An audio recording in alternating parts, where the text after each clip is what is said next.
Welcome to Techie Dialogue. In today's video, we'll guide you through the steps on how to print a Google Doc from start to finish.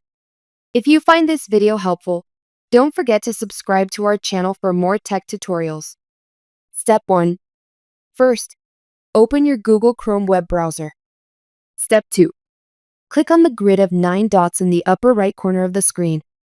From the menu that appears, select Docs to access Google Docs. Step 3. Once Google Docs is open and fully loaded, locate and open the document you want to print. Step 4. Next, click on the File tab at the top of the toolbar. Step 5. Scroll down the drop-down menu and click on Print. Step 6.